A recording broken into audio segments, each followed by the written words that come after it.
Yep. Because then you can see all the. Oh, that's perfect.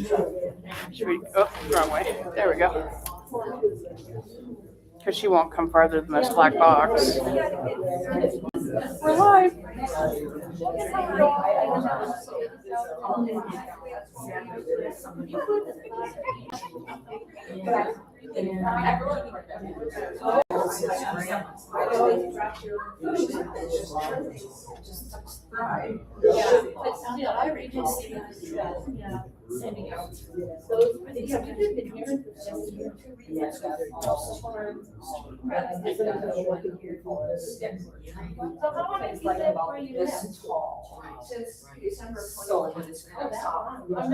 You can't really. Well, I know. Well, no, I'm not. I don't know.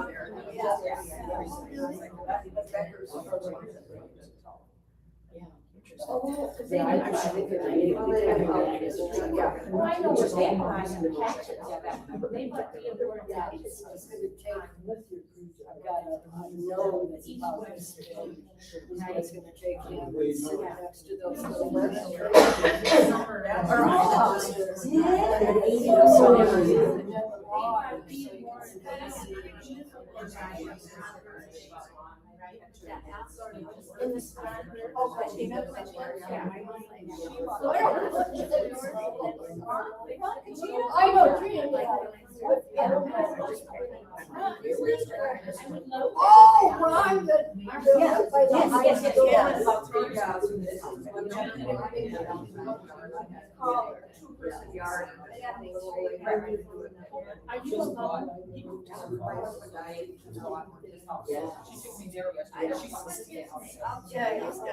So somebody is bringing it in. You think they would?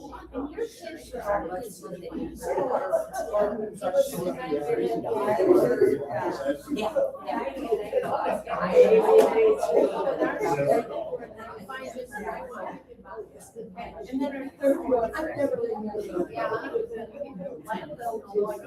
I know. I can't do that easy. Hi. Yeah, so it's decided, yes, please. Because these Thursday nights, we get one Thursday night online to Minneapolis. Oh, we did one in Norfolk, Virginia at our center, and we did two at our conference. There was 94. I found you. Are you Karen? Hi. Yes, I went to the first day, so I screwed up.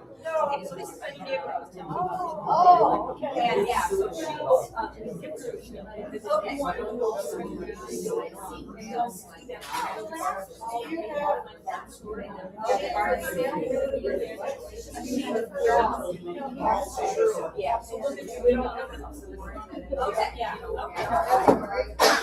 information. I sent you all our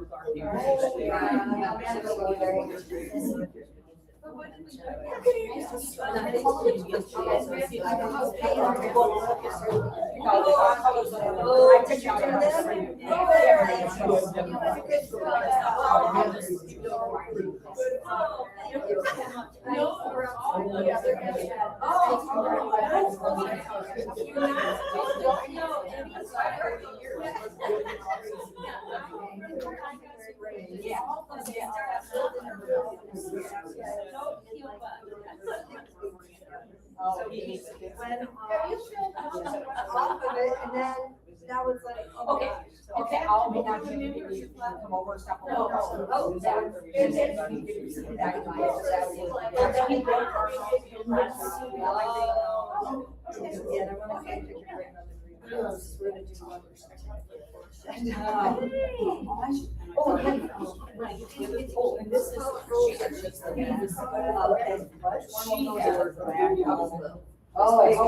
horrible.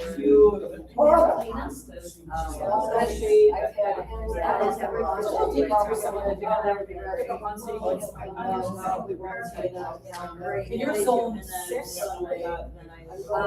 Now? No, we were. When we were. Yeah. No, six. Yeah. Six. 6 He days. said come back later, you see a lot, so. Right. Yeah, I tried looking it up, because I think the many times I've been Brett watching what Brett. Yeah, we had to go.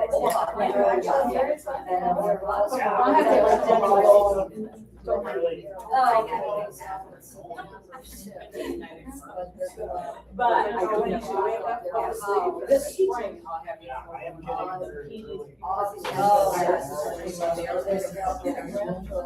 Oh my God, that's. Well, that's right to your money. Really? Yes. I'm wondering if it's one of those things that they're gonna get like this. Both sides of the Right. I got a bunch of cotton ones. Whenever they're.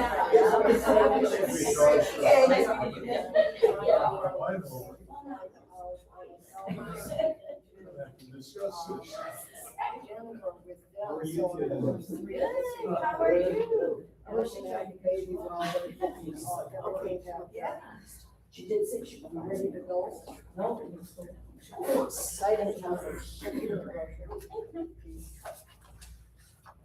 Gourds, gourds, gourds, and more gourds, right?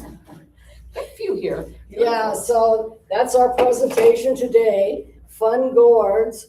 So who's gonna be making all these fun things? This one's really cute too with the butterflies. Well, we've got lots of cute things and Karen's gonna tell us how to grow them, how to store them, And how How to clean them, to which is always clean- for the birdhouses, to dry them, Yeah. clean them, yep. and decorate And them. then, yep, And to then decorate next them so month, they we're gonna last. have another fun thing, and it's gonna be Marla's talking about foraging. Not foraging so much. I will address foraging, but more about eat the weeds that you've got. And I have taken care of so many dandelions, I didn't have enough dandelions this year to make my dandelion jelly. Oh. So everyone who wants to make dandelion jelly will learn how to next month. What do you add to That'll it be to a get rid fun of the bitter time taste? too. Yeah. So I'm gonna, without further ado, I'm gonna turn it over to Karen, who has done lots of presentations for us before. And she's gonna teach us everything we need to know about gourds. Yes, but I haven't done PowerPoint, so if I get stumped here, I'll have to have them help me. Okay, so we are going to start with growing gourds. So if I can see if I can get this thing to work. Just the arrow lighted on. Maybe this way. Oh, there it's on. Okay. And we're going to be talking about growing gourds, drying gourds, and treating gourds, and we'll go through each one of those steps. Gourds come in many shapes and sizes, as you can see, all the different varieties. You know, they have the little miniature ones and stuff that I know a lot of people use in the fall for decorating. You know, just setting out. And those you don't really have to do anything. I mean, they just dry themselves. You can put a lacquer or something on them if you want them to last year to year to year, but most people just set them out and go that way. Okay, growing. Direct seed is the way most people do. You can start them indoors, but they're a little bit harder to transplant. I always have good luck just seeding them. And when I do mine, I do the pile the soil in a 2 to 3, and I do that with all of my cucumbers, my pumpkins, everything. I plant them in a hill and put 3 to, what does that say? 2 to 3 inches deep, yeah, 3 to 4 seeds, and wait until they come up. The thing I do have a little bit of problem with when you got a hill, sometimes when you water them, especially with the hose, you gotta be careful that you don't spray it too hard that it sprays the seeds down. And what I do, if you ever have any lilies, I love the dried lilies from the year before when they all dry down, you get all the strings laying there. That's what I lay there because the water just absorbs it and it doesn't run all over the place. That's one of my tricks for that. And then this is, oops, did I skip something here? Okay, that's the growing. Okay, then we're gonna go to some of the diseases. And one of the biggest ones to all of these things I just mentioned, whether they be cucumbers, but mostly for any type of squash, is the squash bug. And that is, this is the adult here. And those are the nymphs and those are the eggs. And your best way to get rid of them is early, right away. Try to take care of them before they go to laying eggs into the nymph stage. Although the nymphs you can get rid of with like a perithium or 7, etc. And I don't like to use chemicals on my garden. I try to not use any chemicals. I usually use neem, or I do once in a while use 7, and I put it right on the hill. That way it takes care of those soft-skinned ones like the nymphs. When you get to the large size, yeah, you got a problem. You can pick them. When you water, you'll notice that they usually come up and they can climb up the plant. A lot of times we'll have a bucket of water with dish soap in it, filled about half full, and I just pick them and throw them all in there. And then if you see the eggs, you can also, take that little corner or that little spot where those eggs are and just, go in there and cut that little piece out and throw it away to prevent them from hatching.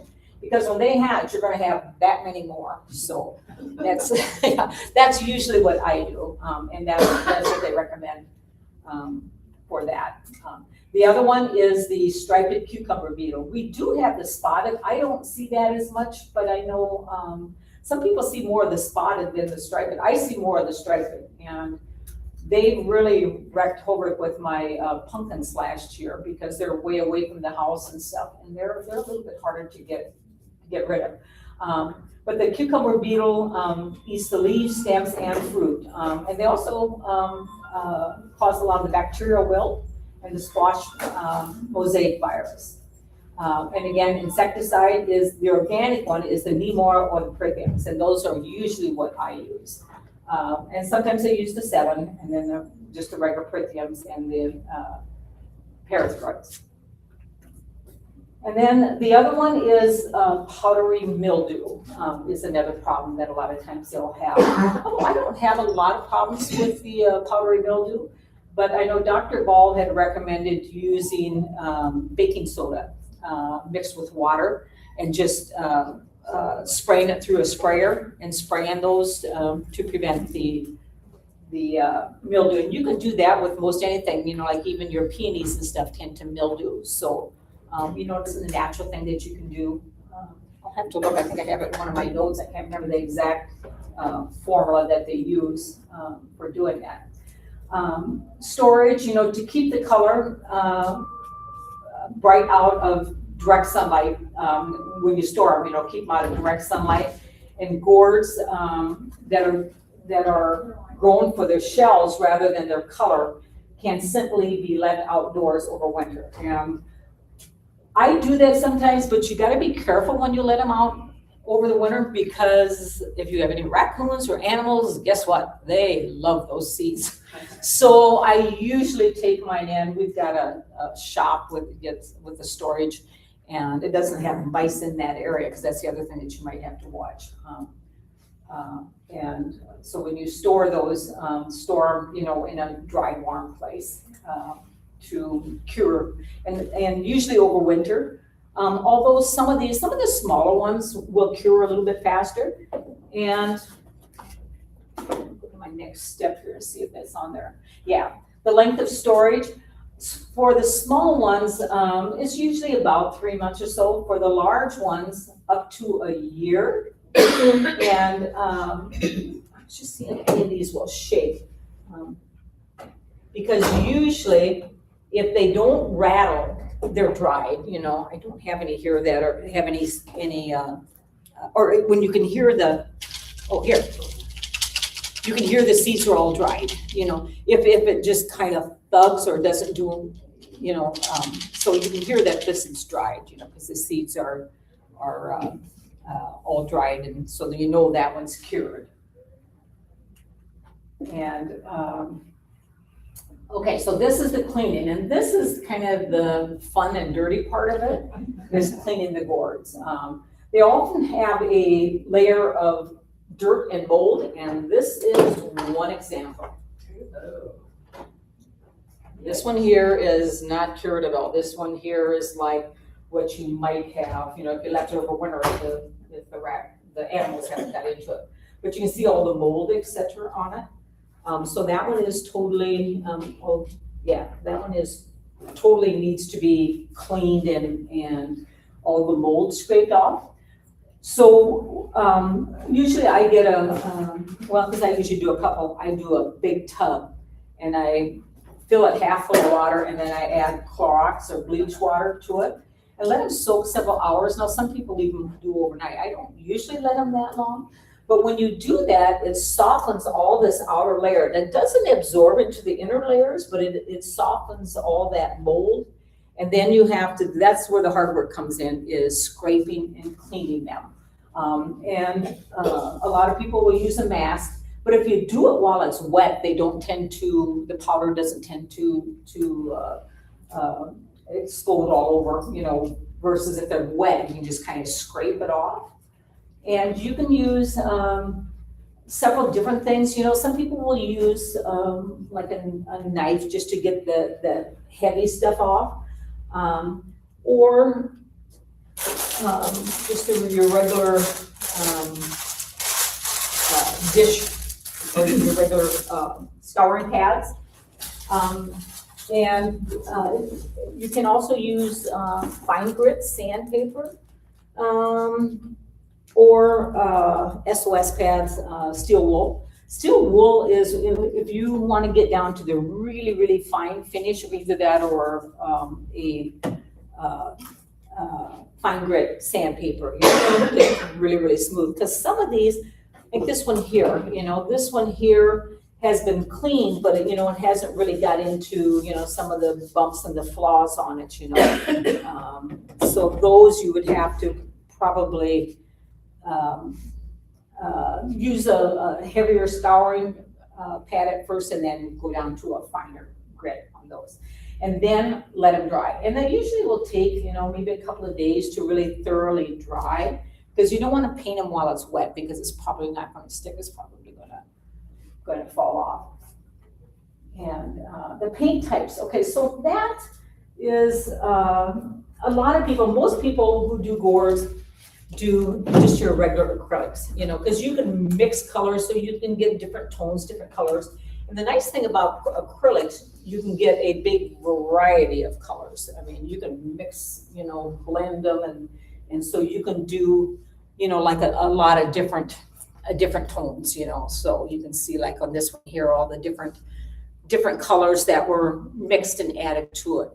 So that's what I like the best. Although acrylics, you do have to put a really heavy seal and a little heavier sealer on it because you don't want moisture to get in.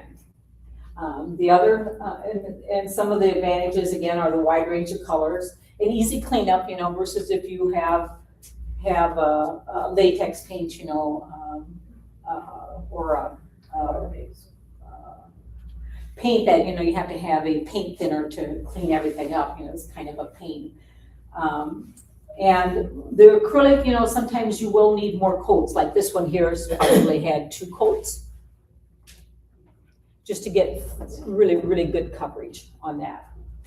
And the sealer, there's a couple different types of sealer. You can use your regular lacquers, but I like using these spray paints. And these here, make sure if you get the spray paints for the finish, and you might have to do 2 coats on those, make sure to get one that is for exterior. Because you don't want to get something in the interior because it'll probably, and I should have brought the one along, I had one that was the paint was all peeling off, and that one was done with just a regular plain old spray lacquer. You can use a spray lacquer, but you would have to, when you bring them in the fall, you would have to literally recoat them every year. on those. But yeah, like this one here, and they do have different, they have a high gloss or they have a low gloss, these are mostly high gloss, but like this one here would be a low gloss. It's not as shiny, so it has the low gloss on it. I don't know, I usually use the high gloss, but it's, whatever your preference is on that. So, you can also use a marine varnish or an outdoor polyurethane and paint it on also. You probably get a little bit heavier coverage doing that than a spray paint, but I find, just a regular spray paint done twice does a really good job. And they cure, I've had mine outdoors, but I usually take it in the fall on those. Okay, the entrance hole, usually the best thing to do is if you have a drill that has that, it's kind of a jagged end on it, bit on it, like what they use for the holes for putting a doorknob in. I know that's what my husband uses. He always does those. And, just doing that, you can, poke it and then take a little miniature saw and saw it out. It's a little bit harder to do, the miniature jigsaw, or you can do a craft knife if you're good with crafts. You have to be careful, with a craft knife. You're made. I mean, you can do it. I mean, it's not that hard, but it's just easier just having that thing that just goes in and is done. And then the size of the holes. So this is some of the different birds that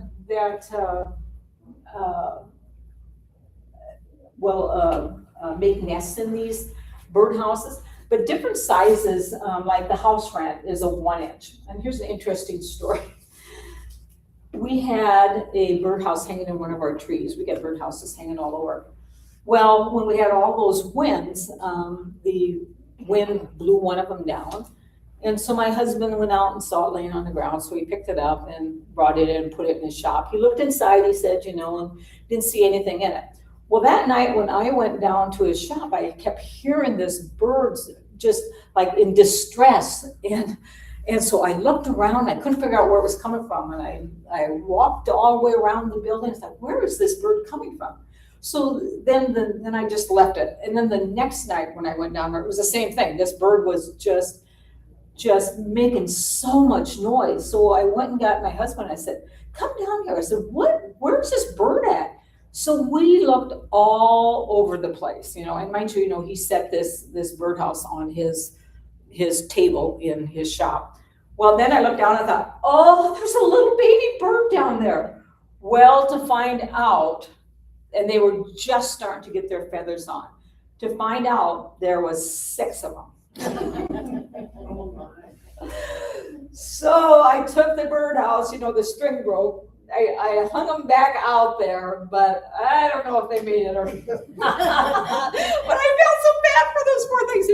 And he said, I heard that thing. He said, not even dawn on me, that they were coming from the birdhouse. But they do, matter of fact, all my birdhouses are full, mostly with wrens. But different size holes, because some of them, like the chickadees, the 1 inch hole, or some of those, like the bluebird, likes 1 1/4. I've never had a bluebird. I do have bluebirds in my bluebird houses, but I don't have any in any of my gourds. Mostly wrens are what I get in the gourds, but I love the song of wrens.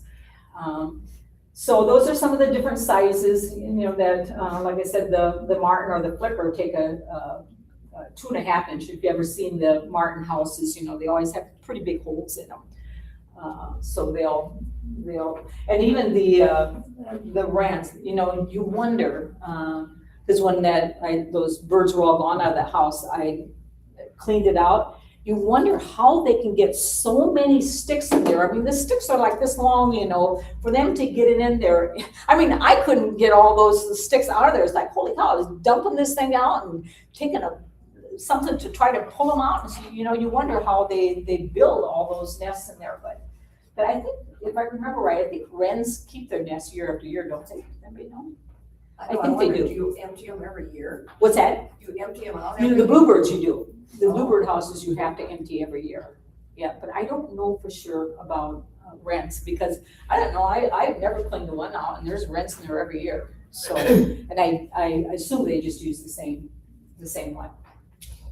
And then cleaning the inside, and this is, not a real fun job, but again, after you cut the hole in, trying to get in there to clean all that seeds and all the stuff out of there is a little bit hard. You can use like a long spoon or something, anything you can get in there, to scrape a little bit. You can use like a wire, because a lot of times, they're all kind of strung together. You know how when you have like a butternut squash or acorn squash, whatever, how that's all kind of strung together, So if you can get a hold of it, a lot of times, if you're really lucky, you can get a hold of it and pull the whole thing out. But a lot of times you're going in there. A friend of mine, a fellow master gardener, Mary Konachek, she lives over in Nebraska. She uses these. She said they are the absolute best thing to use. Because she says, you can go in there and get a hold of it and, it just pull it all out. She said it's so easy. And the nice thing about that, you use the scissors. The problem with the scissors is, when you clap it shut, they kind of slide off. It doesn't attach itself. Where this thing here, she showed me, she said, okay, so do this. You try to pull this bag off there, it isn't gonna pull off. I mean, I don't care, and you guys probably know, it's not gonna pull off. So that's the nice thing about using one of those. And when you do those, which these guys just showed me because I couldn't remember how to open the thing up, because try to open it and I was like, it isn't gonna open. But you gotta push it one side forward a little bit and then shut it. So when it locks, it's locked. It's not gonna let anything come loose. So that's one of the favorite tools for that. And I think she said you can get these at Menards and stuff. And I said, really? This is the surgical scissors. I don't know that they sell them there, but she said, yeah, I think that's where she got one of hers. And I'm just sitting there, because she was a surgical nurse. So that's why she has a bunch of these. And I showed you some of the variety of colors, but you take house paint or your latex paints and stuff, they really don't have a lot of colors. Like I said, latex is my favorite. And you can also use spray paint. Another thing that you can do, if you want to just do something like this, you can just do that with like a magic marker, or just like the marking pens, and just, mark it in, and then just take, the colored ones and just paint it, and then shellac over it, or, spray paint over it. So you could do it that way too. One of my favorites, and I don't know if I have any here. I did, because I didn't have any. I think my husband threw them all away. I did one year the egg gourds, and they are all exactly about like an egg. I mean, I had just tons of them. So I painted those, and I had some of my nieces and nephews help paint them, the Easter eggs, and they absolutely loved those, and then we finished them out. And then we put a little nest of straw outside and set all these eggs, and how you do all the decorating and stuff. But those are always fun. I mean, I love the little Easter egg ones. And those you don't clean the inside, we just let them dry good and painted those. So, and then also when you do those, make sure you drill a little hole in the bottom. And this is, so if it rains in there, the water, anything will drip out so it doesn't build up mold, etc. in there. So always make sure you put couple little holes on the bottom. The other thing is to drill 2 holes to put your string through. And these are a little bit tricky, getting that string in there. I know Mary Konachek, and she, by the way, is an expert on doing gourds. She sells them a lot at the craft shows, etc. And she says, I like to use nylon string only. And she burns the ends of them. But nylon string, she said, if you use wire or anything else, it tends to cut into this, and the wind blows, and then it breaks the whole thing. She said nylon does not. So this is a nylon string. Plus, nylon string doesn't break. Like the birdhouse that just went down had kind of like a what do you call the twine type strings on it? Well, guess what? Over time, those break, and that's what happened to that one. So nylon will last and last and last, so she really likes the nylon strings. And there's some of your tools, the long spoon, and then like I said, you scrape inside. You don't have to have the inside real good. But unless you're going to use it, on some of these gourds, you can also make bowls. You can make, and some of these books that I have here, I've got several books with all kinds of different ideas. But they make all kinds of bowls. A couple of those that I thought were kind of interesting, like even making like little miniature bird baths, cutting part of it, and then making little miniature bird baths with them. But you can do a lot with, the different types of those, but then you would probably clean the inside a little bit better. And then again, you would just use a scouring pad or something, just to clean those insides a little bit better. Okay, so decorating gourds, and there's a lot of different ways you can decorate. Here's some pictures of some of the different ones. And again, I said, latex paint is one of the favorites, You can also, when you're doing a design, you can also draw with a pencil first, and then kind of paint it in, once you got your design. And so there's some different ideas. This one here, uses a sponge, a decorative sponge. Another gourd, that one up there. And then again, you can do, if you get really into detail, you can do one like this one here. You can take, 2 different gourds and do all kinds of stuff. I think, like some of these, they'll do part of it from another gourd. I don't have any here on those. And that is it. But I do also want to mention another thing, in decorating gourds. This one here was done by my uncle. The other thing, and I didn't get too much into this because I've never done this before, but this is actually using a wood iron, one of your wood irons. And again, I don't know how he did, whether he just did this freehand or whether he drew in all those designs. I doubt it. But what's kind of cool about these, you can open them up. Let me get this one open. Where's the spot on it? You can open these up, but to remember how to, and you can see the inside of this one is and you can use it, for whatever, and even when you do these, when I was saying, because these are hard, I mean, they are hard, and some people will use little miniature ones and cut them in half and put them on a little stake for different things, or making flowers out of them or whatever, you can do a lot of different things because they do last quite some time. But on these, so then you try to get this back on and it's like, oh, how does this fit on there? Well, one of these, on these angles here, one of these, I get that thing all the way in there. One of these has a square. The other one's all got pointed tips on them. So you find the one with the square and you can see that immediately. Oh, it goes right there. So that's kind of a cute little trick on those. And again, like I said, nylon string. I don't know how well, because I do have some that have a rubber cord, and I haven't had an issue with those. But nylon string is cheap and it lasts and lasts and lasts. So, and let's see, do I have anything else that I need to mention? And again, like I said, you can do all different types of designs. And then some of these, like this one here, is one that's just finished, no lacquer, etc. It's just one that's gone through the whole process of the bleach, to scrape it and peel it. And like I said, you can see how yucky they look when they're just dried. I mean, they are, and you can just feel the mold on it. Yeah, it's messing her up. Well, I don't know if they want to touch it. Maybe I should pass those number ones. And then the next. Yeah, they're hard.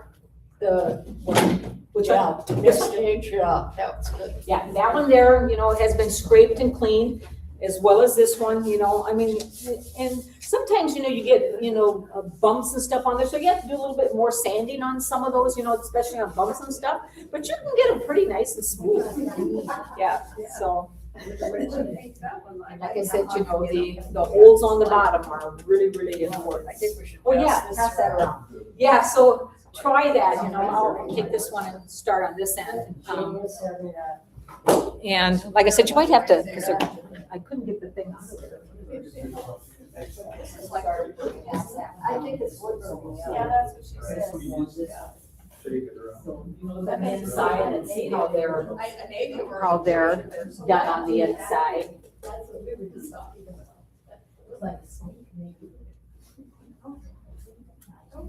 Here's another thing that I like. These are one of my favorites. Just these regular, I don't know if anybody used those scrub daddies. They're one of my favorites. And they come in different,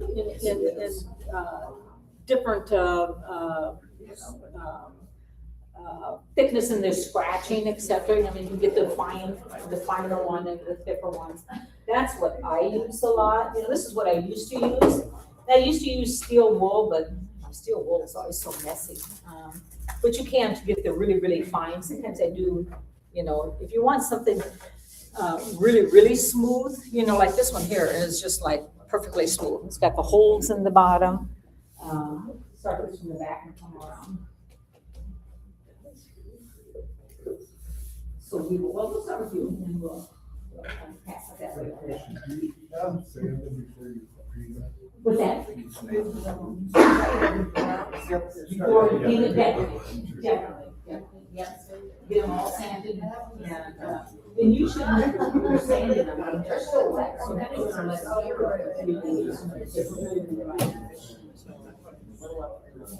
you can, if you got another, you can. Yeah,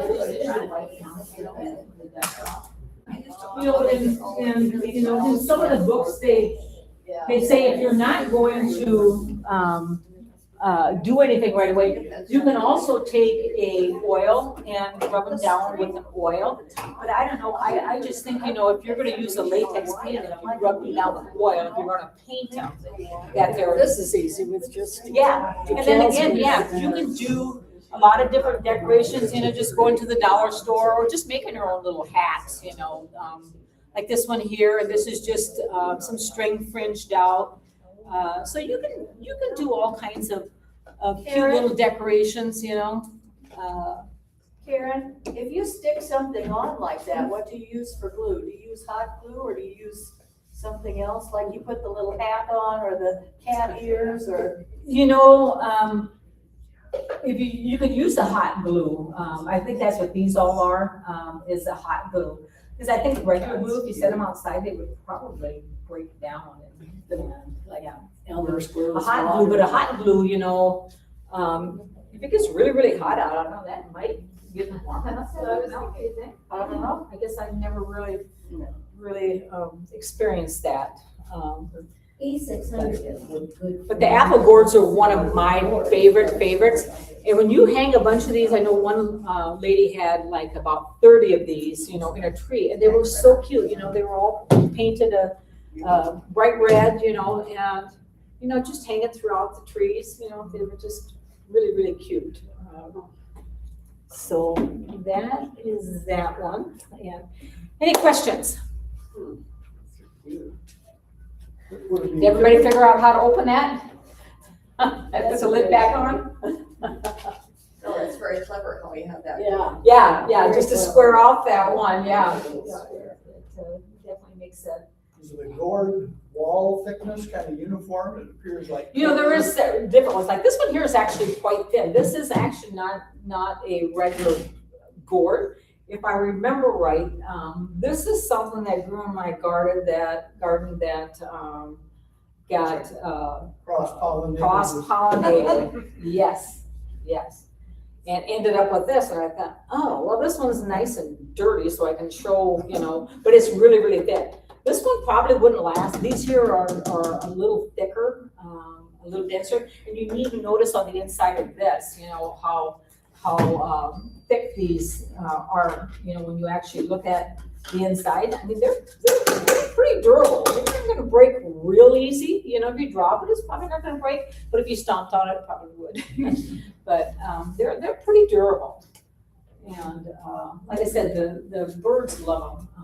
I've got several in our trees, but I've got to, but you know, and I usually take mine in during the winter. I don't let them out all winter, you know, so that way they don't get moldy or anything in the inside.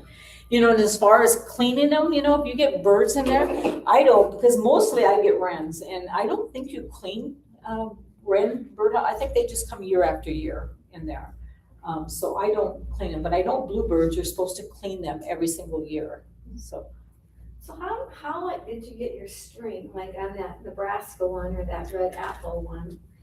That one there, we used a big, long, curved needle. You know, sometimes you can get those, I don't know what they call those needles. What do you call them? Tapestry needle. Yeah. Yeah. What are they Yeah. called? And then you just, you know, pull it on, get it in there, and then, yeah, just pull it on through and then tie it. And like I said, this one here in the nylon string, you know, she ties it, but she also burns it, you know, because nylon, you know, fuses, you know, so that one lasts and lasts and lasts. And I know they do have different types of lacquer, you know, like I said, you know, the painted ones are probably going to be your thickest lacquer, but like I said, just make sure it says outdoor, and there's not very many of them that are for outdoor. Most of them are for indoor, although I think most of these are indoor, because they used them mostly for decorating in the house and stuff. And they just use the indoor lacquer on those. I think this one too. And you can just, you know, if they, you know, start to break down, you know, you can re-lacquer them on those. But yeah, make sure, you know, when you sand them all down, wipe them with a cloth, get rid of all that powder and stuff so it doesn't mess with your paint and stuff. So, and they've got lots of books. Like I said, they've got some really, this one here is all on wood burning, and they have got some gorgeous, gorgeous stuff in here, which I don't have the patience for, but I know a lot of people that do wood burning. You know, this one here, you know, again, all kinds of different step-by-step details. And sometimes, you know, like if you're going to do a particular design, you know, sometimes they'll use a tracing paper too and trace their design on, like, you know, say they're going to do a cardinal, you know, and they'll just trace it on there. Otherwise, like I said, you can mark it with a pencil. Probably my favorite book is this one here. And I think I have that in my... Yeah, this one here, Quick and Easy Gourd Crafts is one of my favorites. It's got a lot of, and I think this one here is the one that had, here's one that's using it as a planter. Oh, cute. That's cute. And then there is, let's see if I can find the one that, oh, here. This one here is one that is just cut. Pretty. Yeah. And used. There's another one that's just cut. So there's a lot of different things, but like I said, they're pretty durable. They don't absorb a lot of water when they're done. Like I said, they're pretty adorable. And then you can start cutting gourds, you know. Here's a kind of cute one, you know, a little ladybug, you know, that's just got some. That is cute. Yeah, a little bird hole here for it. So, you know, there's lots and lots of different designs you can use. And then, you know, also, you know, one thing too that they mentioned, you know, with painting, you know, acrylics, because they're so thin, if you want fine detail, you know, if you get a thicker paint, you know, like a house paint, you know, like an exterior latex house paint, they're pretty thick and it's hard to detail as much with the thicker paints. You know, the acrylics still work the best for doing those. And then here's some examples of you know, the little miniature jigsaw, you know, that would work pretty good, but I don't know, I just, you know, thinking a knife, you know, granted it isn't real thick, but just as how hard these are, you know, to cut it with a knife would be a little bit hard. But like I said, there's lots of different books up here. This one, oops, this one here has, stand up right there, a bunch of different step-by-step in there, and then some of those actually, you can actually, let's see if I can find it here, do some different weaving with them to make like hanging baskets and stuff. Let's think of this one, yeah, this one here, gourds and fiber. That one's got some really neat ideas, you know, if you like to, you know, do a lot of the different fibers, you know, it has a lot of different things that you can do with it in that regards. But yeah, you're welcome, like this one here, that one's really cute, but again, you know, they just drill holes in it and then they do the yarn or the string through it. So, you're welcome to come up and look at any of those books. Are those your books or the library books? What's that? Those are all mine. Okay. Yeah, those are mine. I have a collection. I had to help my husband and let me buy 3 big wall bookshelves. One's all my gardening stuff, one's all my cookbooks, and one's all my health and that type of stuff. So I've got lots and lots and lots of books. Not only that, we're also big readers. So downstairs is all our reading books. My kids are big readers too, although they do mostly everything online anymore. But not me. I like a book. Even when we travel, I take my books along. Any other questions? Thank you, Karen, for really cute ones there, and your uncle's little pots are just ingenious. They Yeah. really are. Like I said, you look at the detail on those. I was like, holy cow! He's no longer with us, but yeah, I got these couple of little things, but I've always kind of treasured yours. Like I said, you know, you can see the different steps. You know, this one here is totally unfinished, and you can, but they're. I don't know if they're going to weather as long. You know, if you're going to put them outside, you really need to have some type of lacquer on them. So, like I said, you can go to the dollar store even and get all kinds of little things to glue on. And I think, yeah, and you can use regular glue, but they're probably not going to stay on outside as well. Very long, I don't know, I guess you can always re-glue them.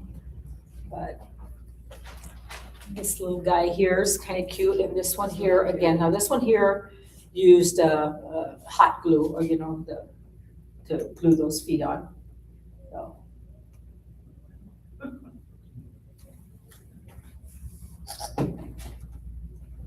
Okay. So yeah, come up and inspect it. Yeah, All the you can take a look at them and here's this gallery. Yeah. Gettysburg, Pennsylvania. Oh my gosh. And my friend bought a turkey that's bigger than your turkey, and it was about $60. Oh my gosh. But it was painted and then. But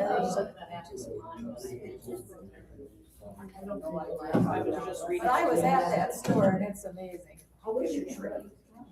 Yeah, we gives you ideas. Yeah. Yeah. You're like, yeah, they're called apple gourds. Yep, see, you know, I couldn't find them anywhere in Yankton. I actually got my own calls from, well, actually, I got them from running, so. Yeah, they don't have any in Yankton. Yeah, it's called apple gourds. And they also have. Yeah, I was gonna say, yeah, your seat catalog, and you can also, and I didn't have it afterwards. I had some snake boards that look like a twist. Yeah, that's one of the snake boards. But I mean, they can get like really a lot of twists and turns. Those are really, really cool. You can do a lot of fishing. Now back. Yeah. Another thing I do want to mention, you know, my master gardener friend, Mary Klimacek, said if anybody wants to buy any